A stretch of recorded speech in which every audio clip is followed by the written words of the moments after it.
on YouTube. There we go. All right. Thanks for pausing for that. And I will just take this little first part. I'll somehow snip it together so that we have a full broadcast there.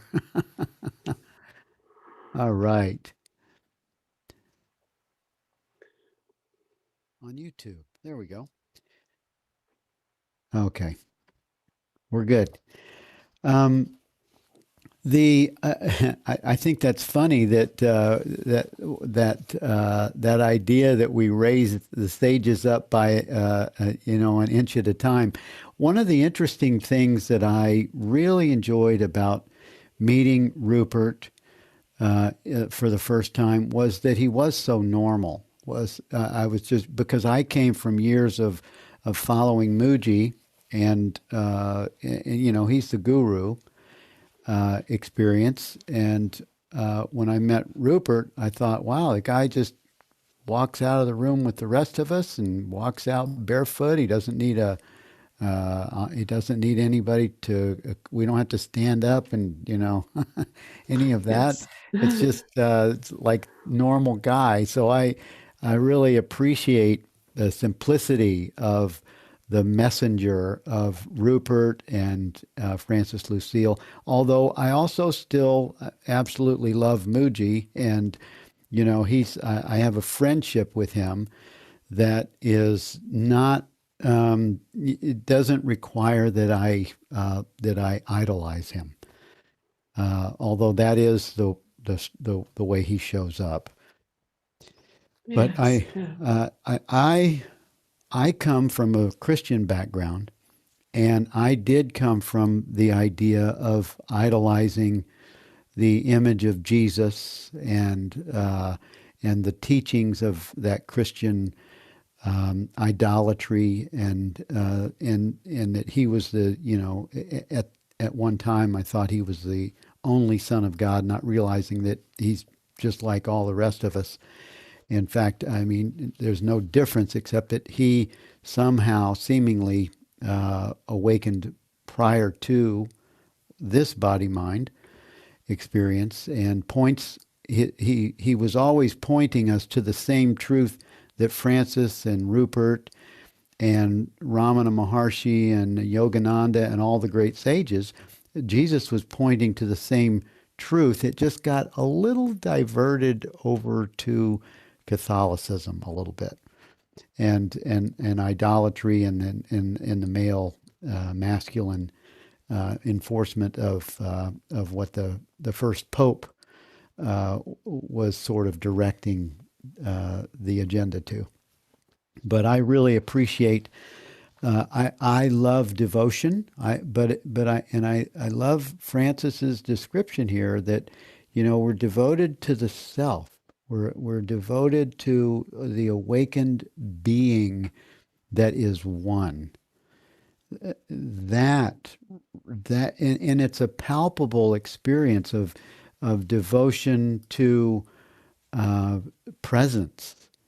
It's a palpable experience of devotion to an understanding, even. Yes.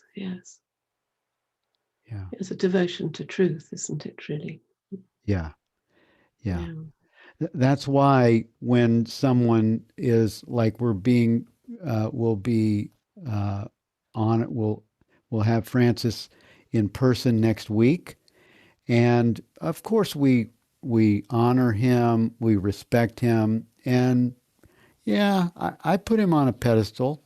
To be honest, I put him on a pedestal, but not more than Jesus or Ramana Maharshi, or it's because they bring an embodiment of the message in such a clear way that I honor that. I respect it, and I really love that the truth flows from their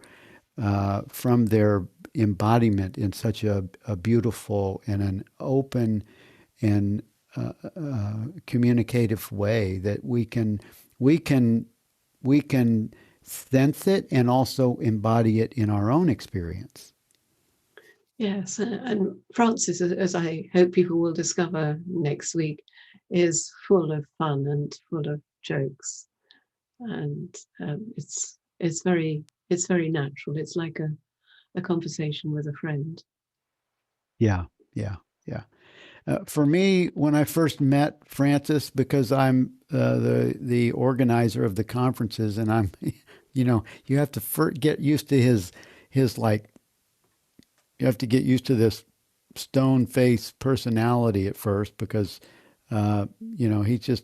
he's waiting for the question, and I'm trying to engage a little bit, and there's like nothing there. So you have to get past that, and then once you get past that, that is the experience that I've found. It's just like communicating with a friend. Yes, yes. Yeah. So in devotion, where would you where would you go with this question from here, Jenny? Um, I think, I mean, for me, devotion, there isn't really any difference between devotion and simply uh, enjoyment of one's own being, just a relaxation into one's own being. Um, uh, Rupert, once I asked Rupert about devotion, and he said, and devotion is always going to be towards an object. Just allow devotion to flow back into its source, and its source is love. And I think that's exactly what Francis is meaning here as well. Um, and so when you see it that way, there isn't any difference between that and meditation or abiding as awareness, or whatever one likes to call it, abiding as one's true self. All of Right. those are just the same. Yeah.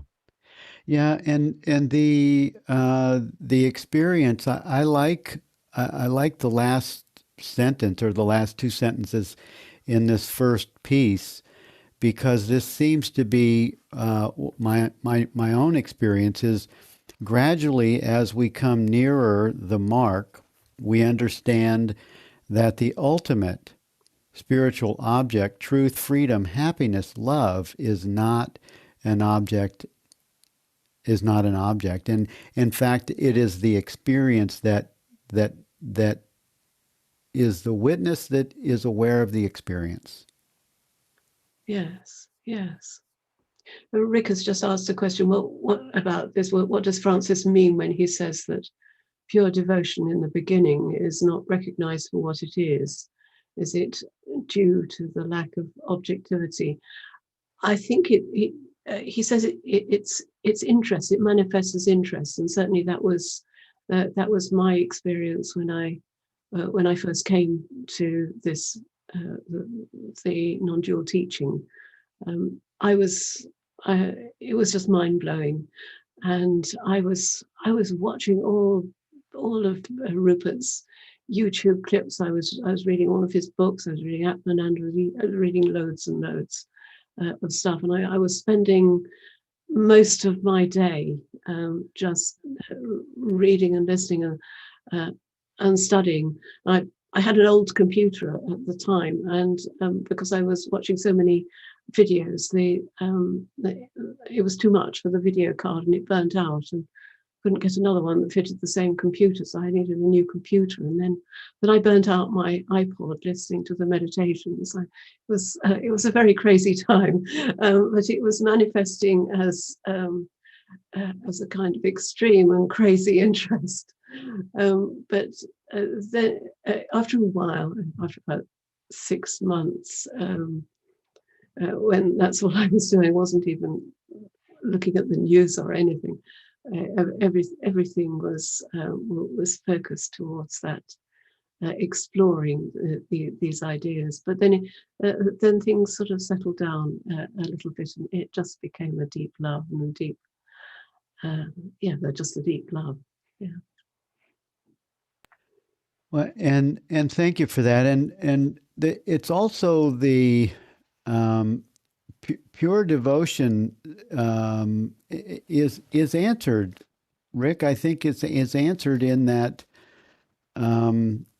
gradual that gradual understanding. Pure devotion just sort of is the self-realization experience. It's where we're very content just to do nothing and to realize that everything is happening in the nothing experience. And that devotion, I think that right here, this experience that we're having right now is a sort of a devotion.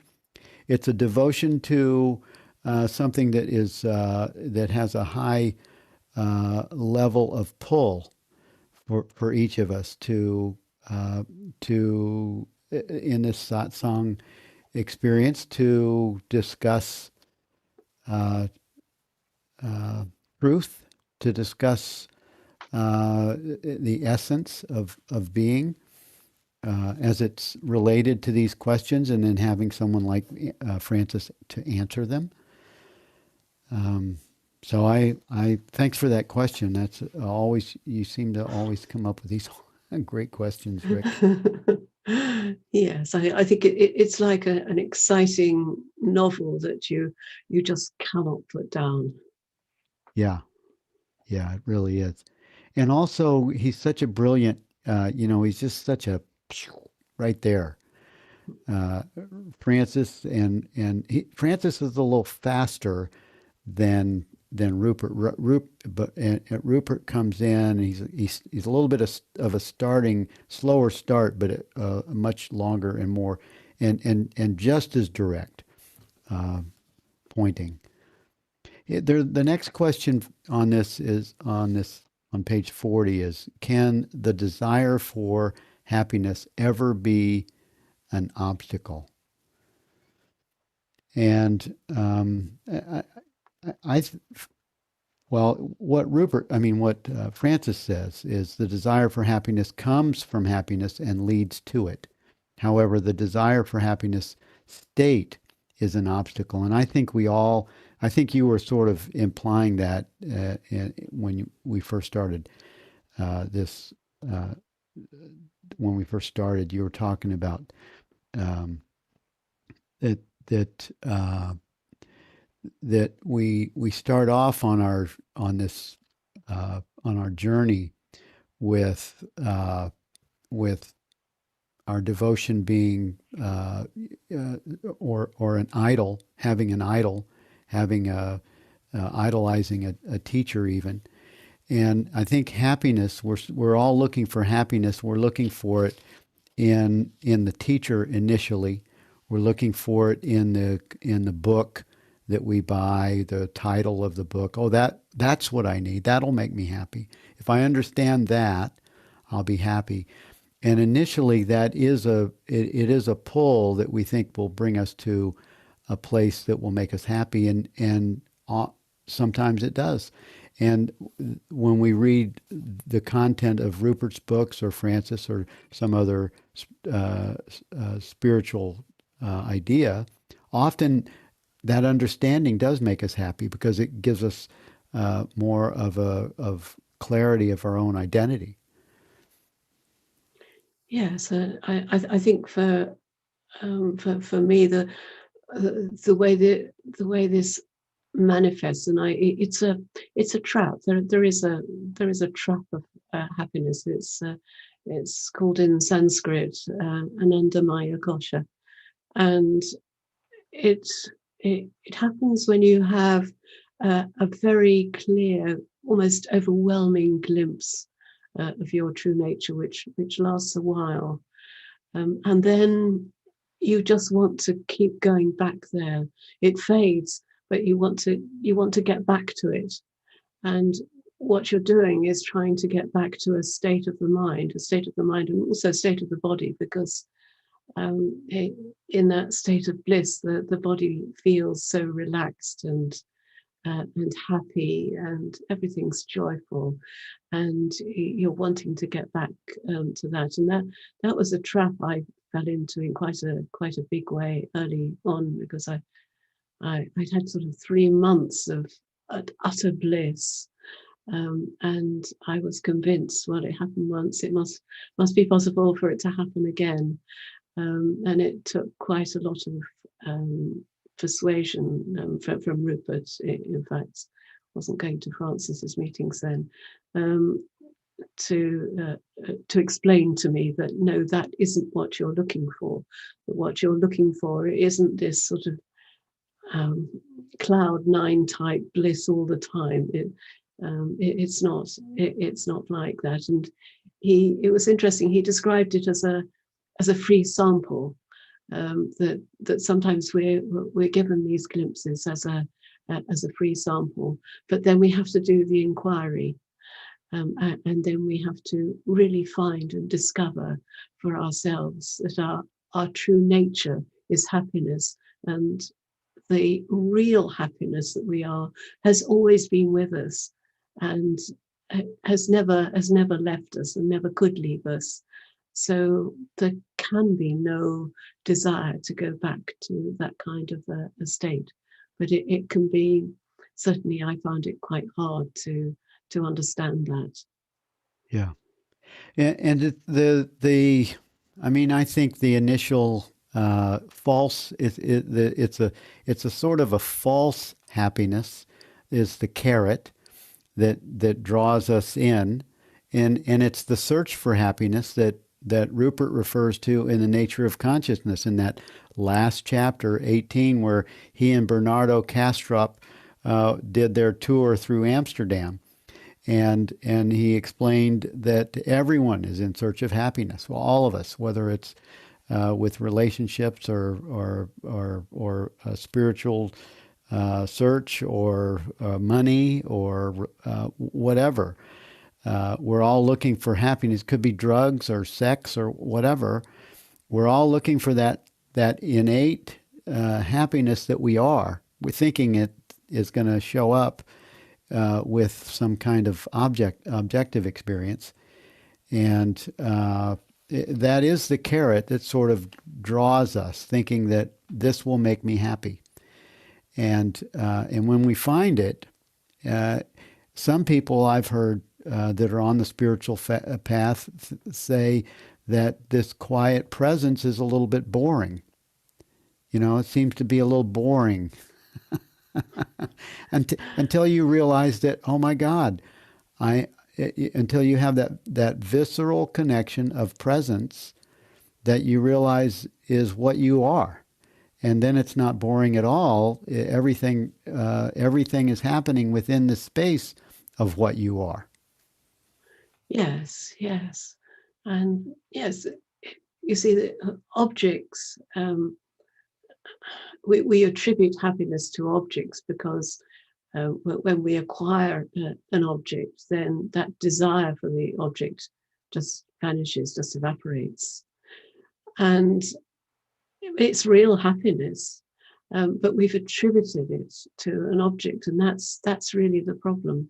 It's attributing it to an object, and in the case of a glimpse of our true nature, then we attribute it to the state of our minds, a very quiet, peaceful state of mind, and a very happy, relaxed state of the body. But those are both objects. And yes, as you say, happiness is there if there's agitation, if there's anger, if there's sadness, just as much as if there's joy and fun and laughter. Yeah, yeah. Or we attribute it to a teacher. Sometimes we'll take the message and we'll say, "Oh, it's the teacher that's making me happy," and that's where we put them on that pedestal. Yes, yes. Yeah. Are there any questions on the board? I don't see any new ones. I see Rick is busy typing away. You must be a fast typer, Rick. Yes. Yeah, you must be a fast typer, man. On page 41, There's a second paragraph. It says, uh, once we have understood that there is no experiential or rational evidence for the belief that consciousness is personal, we have we become naturally open to the possibility that it is impersonal and universal. We become open to the possibility that the consciousness that is seeing and understanding these words right now is the same consciousness that is experiencing everything that is being experienced by all sentient beings at this very moment. And this comes from the question, if one can avoid devoting oneself to objects through the devotion to truth, to God, is it possible to see others as godlike and see yourself in that other person as God? And this, to me, is available. Is what awareness is all about. Is the experience of of of awareness as being the same awareness that everything rises in, and it can't be some kind of a different awareness. Someone else has a different awareness than your awareness, or and actually there's no someone else when you come to the essence of what we're speaking about. Awareness just is, and everything rises in that. Awareness just is, and all of these seeming different objects that are filling this screen on our computers, these objects of experience that have different names, Richard and Ada and Milena and Joel, everyone is just rising within the same awareness, and the awareness of this experience is all the same awareness. Yes, yes. There are not separate awarenesses. It's the impersonal and universal self of consciousness that And is it's being very aware that, important. pardon me? It's very important not to conceptualize awareness as an object. To feel that when we say the word awareness, what we are talking about is myself, the subject of experience, and not an object. Yes. Yeah.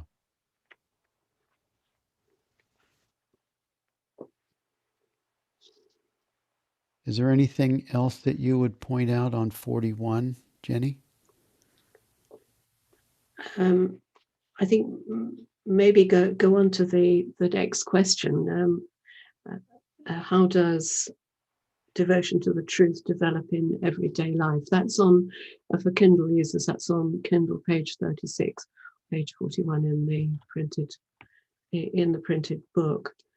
And he talks about the gradual realizing that happiness doesn't lie in objects, and then getting a glimpse of our true nature, and then that becoming the whole focus of our love and interest, really like we were talking about earlier. He says something interesting, which is sort of later on in the answer. Our interests in life are gradually consumed in this great fire of interest in our true nature. And as a result, our previous interests fall away. They are outshone. Seeking comes to an end, and true devotion takes birth. So I found that happened initially as really as I explained. It was this interesting, incredible, overwhelming fascination, like not being able to put down the novel. But later on, once I felt more established as awareness, I found my previous interests coming back, but in a different way. So I'd always loved music and walking out in nature, bird watching, going to the theatre, going to concerts, things like that. Somehow, all of those activities are just as relevant, and I love them just as much as I ever did. For a while, they had taken a back seat, but they came back for me, right back into the fore, and it was. It wasn't that they were outshone, it was more that the light of presence shines through all of those experiences and all of those activities. I mean, the light of presence doesn't go away when I go and practice the piano. It's there. It's there through the sound, through my fingers, through the music. I found that a bit strange, the way he put it there. Yeah. Yeah, it is. It is interesting. I'll bet more than a few of us could say that same experience has been found, because our focus goes so intently into understanding the content that we just don't want anything else. We don't want anything to get in the way of that understanding. It becomes such a pull. At least it did for me, and I didn't want anything to do with anything else that was going to distract me from the focus. And then when I realized that awareness, everything is the space of what I'd been seeking for. It was like the fish that was looking for the water. I realized, oh my God, it's everywhere. And it's so beautiful because, when I was a born again Christian for a while before I found the Course in Miracles, and it seems like each of those things, as soon as I realized, oh, this isn't right. This is a trap, or this is a trap, or this is limited, or I would keep looking for the next thing until I realized until I guess realization was understood. Now I go back and I read the words of the Bible, and I things kind of show up. Okay, that's true. That was the true message. That was off. Or even A Course in Miracles, I look at the Course, I go back and I read it differently because I realize it has quite a bit of dualistic language in it, and I can say, okay, that was that was like Francis speaks to in, I think, one of the last few pages of this chapter, where he talks about stirring the fire with the stick, and then throwing and then using it to stir the fire, and then throwing the stick in the fire because you're done with it. And I think those are all just progressive sticks that we use along the way until we throw the stick in the fire and it's gone. Yes, I think Susan's made a comment which I think is absolutely perfect and certainly describes my experience. She says, those things can be enjoyed again now they are divested of the belief that they would make me happy. There it is. That's perfect, isn't it? Yeah, that says it all right there. Yeah. Yeah, thank you for that. Rick said, let's see, I saw something from Arthur. Once I understood deeply, I can't know knowing things began. I can't know knowing things began to relax. Yeah.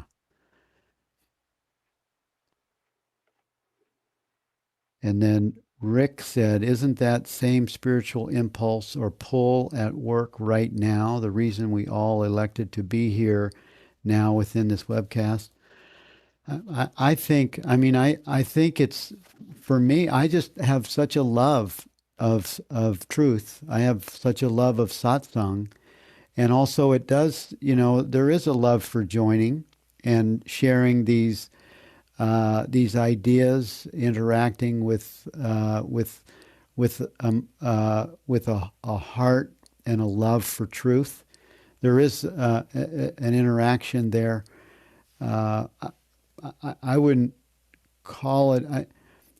For me, I wouldn't call it an impulse. It's sort of an inspiration that I've been doing this for 3 years now. I don't know when it's. I thought that would be fun to do. Wouldn't that be fun to do? And it certainly is. I love every time we join together to speak about these things, and we have this awesome vehicle to these different books of these amazing teachers to reference and sort of bring out this excitement, this inspiration we have for truth. Yes.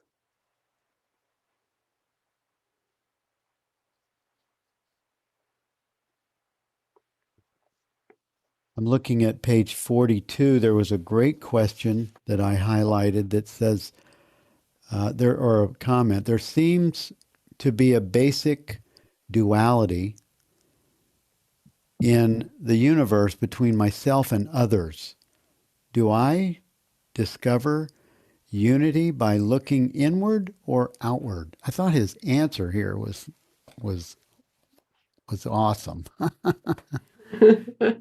Yes, yes. Yeah. It- Because it's just so potent what he says here. You could go either way, but the easiest way is to go inwards. yes, When and especially to start with, to go inwards. Yeah. Yeah, well, this takes you back to what Jesus said 2,000 years ago when he was one of his disciples said, "Where's the kingdom of heaven? I want the kingdom of heaven." And he says, "The kingdom of heaven is within," and that's where you go. If you go within, and that's the easiest because it takes you to yourself. Yes, yes. And I like the way he really disentangles this question by saying if you're thinking in terms of myself and others, then really you're imagining yourself to be a body or a mind. And that's really the starting point is to see that you're not a body or a mind. Both of those are objects, and you are that which is aware of those objects. You are the subject of experience.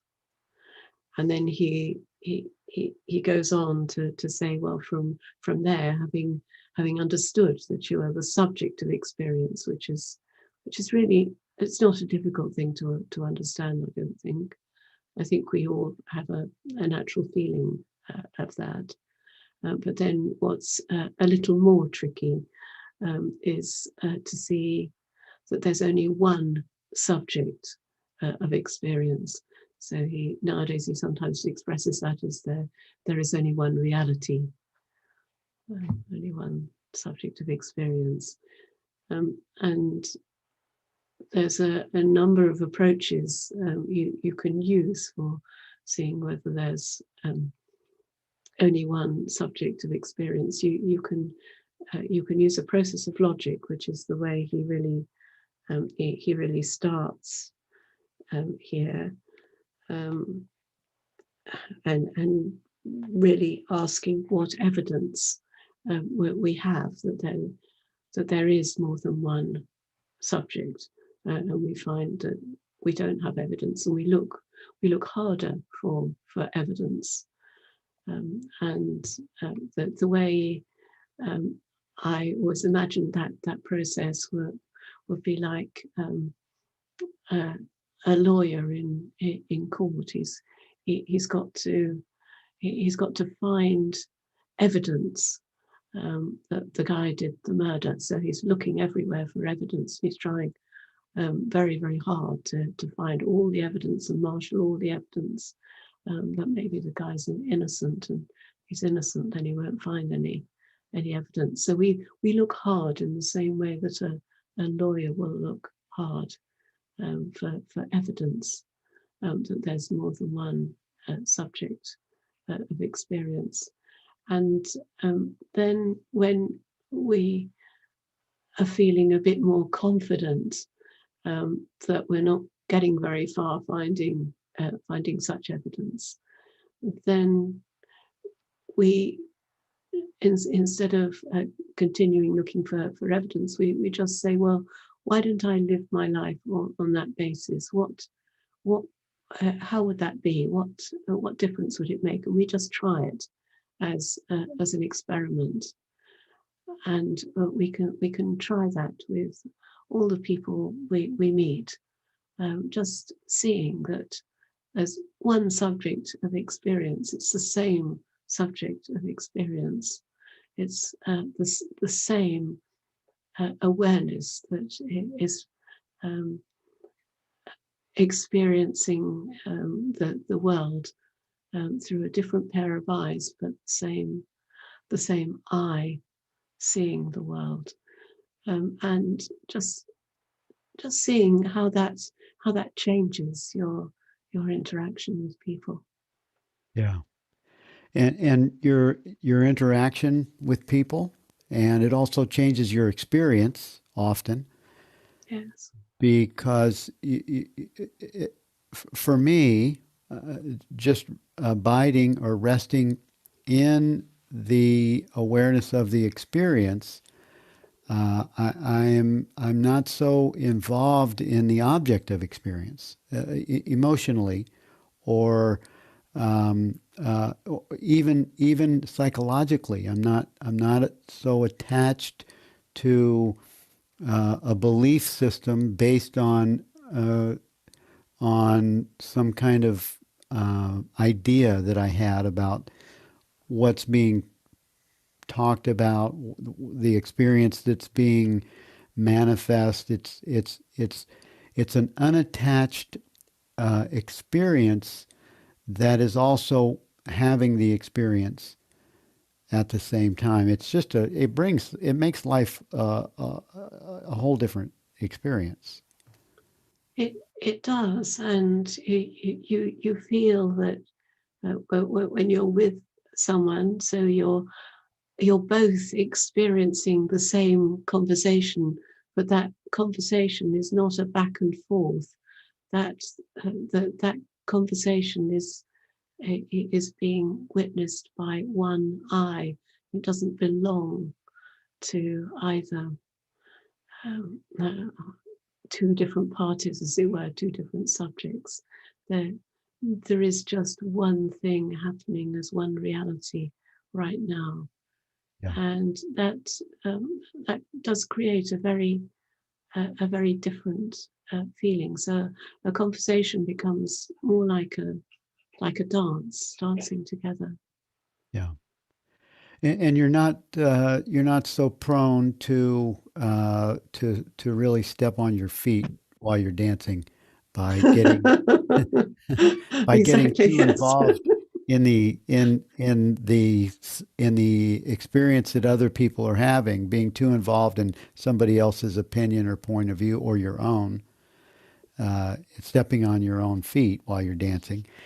And Rick has a question here on page 42. Do I discover unity by looking inward or outward? So I think that's a great question. I mean, that's actually the question from the chapter. I mean, from this paragraph. Francis implies that either are adequate, but the inward is easier. Can you elaborate? Okay, that's what we've been doing. Yes, I think the reason inward is easier is if we go outwards, then what that implies is looking outwards towards objects of experience. And we could do that, and particularly if we're scientists and we've got a science background, then we can do that, and that's fun. And if we go far enough, then we see that ultimately everything vanishes into nothingness. There's a beautiful book called a very short introduction to nothing. It's written by a particle physicist, and it's beautiful because what it shows in the end is that there's no reason why the net mass of the universe should be anything other than zero, which is a most astonishing conclusion.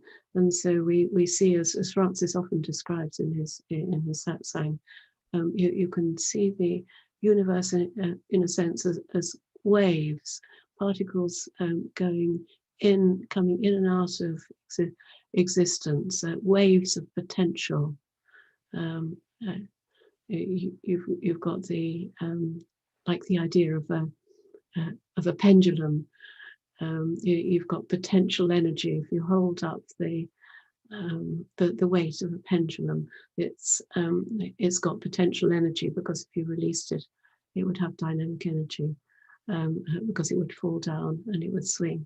And right at the bottom of the swing, then you get the maximum dynamic energy. So you've got those kind of waves happening all the time, and that's very beautiful. And you can, in a way, you can end up in more or less the same place. That was the route I was going along before I came across the Rupert and the direct path, and I used to read a lot about that and a lot about neuroscience also. So I think that it is a route to discovery, but I don't think it's for everyone, and it's not necessarily very easy. It needs a little bit of maths, ideally. When I look at the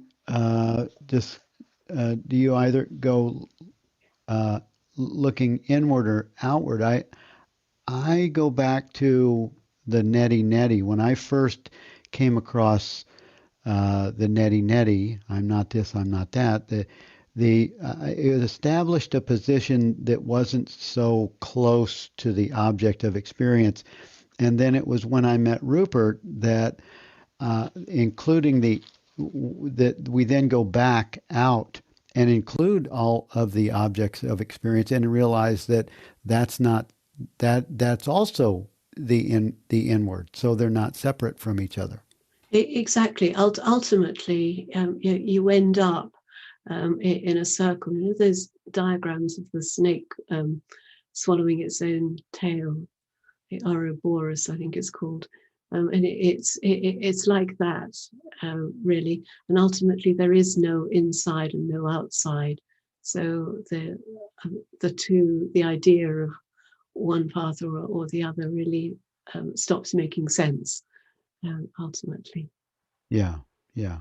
And we live then we're living we're living as presence, as awareness, consciously, or knowingly, actually, knowingly, as presence, and allowing. And that's why the title of this chapter is it's an allowing, or it's a, even putting a word allowing on it is a concession to just being. Yes. Yeah. Being the yes. Yes, exactly. That's perfect, isn't it? Yeah. Yeah. And as we look on, it says, so going from, it says, once we've understood, okay, so he says, once we've understood that the true I, this is on page 42, is that in which the body, the mind, and the world appear, we can then question the true nature of this I, the subject. For instance, ask yourself, are there two subjects? This is, yeah, are there two subjects here? No, there's still only one subject, right? If the answer is yes, then we have to ask ourselves, what is the foundation for such a claim? We experience ourselves as one single subject, not two. What is the reality of the experience? We have a concept that there are as many subjects as there are bodies, but this is simply a belief. There is nothing to substantiate it. We have inherited this belief from our conditioning. Why create many subjects if we actually only ever experience one? This does not prove or establish the fact that there is only one subject. However, why believe that there are several subjects if this claim is without foundation? If we take the understanding that is closest to our actual experience, that there is only one subject, everything suddenly falls into place. Life itself becomes miraculous. Yes, and Rachna quotes this lovely saying from uh, Rumi. I can't find it on the chat now, but I can remember it. True lovers never really meet. They are in each other all along. Yes, It's beautiful, isn't it? yes, yes. Yeah, I like that. That reminds me of what Rupert points to when he says that initially, when two people fall in love, it's it's their it's not that they're falling in love with someone else, but they're falling in love with themselves, because there's no judgment. There's no separate self involved. So they're really falling in love with themselves as the self. Yes, and falling in love with love itself. Yes. Yes, Yeah. And there it's just happens to be a beautiful woman or a beautiful man or beautiful other woman or man there, and it's really the essence of it's that connectedness that you fall in love with, of your own being. yes, yes. And then you can find exactly the same without the beautiful woman or the wonderful Yes. man. It says there's a comment from Catherine. That is it, Rachma. What does that mean? It was just he's just referring back to the Rachna mentioned that Rumi quote. Rachna has also produced a beautiful book of poems called "Fall in Love with Me," um, and those who are on in my Facebook group, they'll see that a little while ago I put a link to a video with where I talk to Rachna and she reads some of her poems. Oh, okay. Thank So you. um, Thank you, Rachna. I'd missed that was your name. Sorry about that.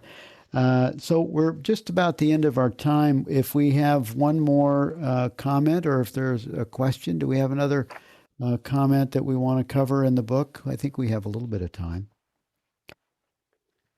I think the important thing in the point in the rest of the book is really about not knowing and living in not knowing. And he says, so the question is, so we shouldn't take up any position. If we take up a position, a belief, then that's never going to be truth. That's never going to be reality. Ultimately, all we can say is, I don't know. Yeah. Yeah. Or you can say, you, you can inquire, what is it that this would want to show me, and just be open to to being open. Yes, yes. Yeah. Jean Klein says, be open to the openness. Yeah. Lovely. Yeah. Because then there's not a resistance, there's not a barrier to something uh, being inspired or presenting itself. And I find that amazing things happen when you just don't have an agenda, or when you're just open to being uh, to you're open to another point of view, you're open to being wrong, you're not fixed on an idea, and there's a place for something new and fresh and beautiful to flow into that. Yes, but also to see that whatever does flow in is only going to be a model of reality. It's never going to be reality itself. He says we use this inquiry to undermine all belief systems, all attachment to concepts of any kind. And this leaves us in the absence of any position in not knowing. And that's really important, because it's very easy to get attached to the philosophy of non-duality, and to the ideas of this teaching, to the models that are used within the teaching. But none of those are truth. They're just models to help us find our way there. That's their only purpose. Yeah. Yeah. Elizabeth said, could you use this call as an example of only one subject? Well, of course, we have many body minds displayed on the screen, but there's only one experience happening, and we're all experiencing it. Yeah. There's only one awareness. I have to keep bringing it back to awareness, because there's no objects in awareness, and I bring it to that, and that every seeming separate, everyone here is the same awareness. We can't have a separate awareness. That's our oneness in my mind. Yes. Yeah. It's our shared oneness.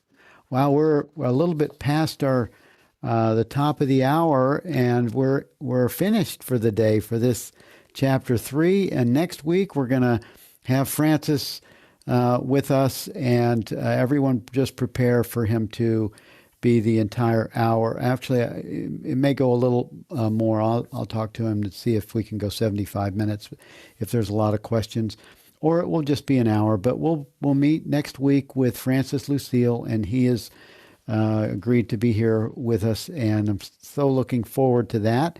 And thank you all for joining with us today. Thank you, Jenny, for your comments, and thank you everyone that commented and had great questions and comments on the board. And we'll see you next week. Thank you, everyone. Lovely to see you.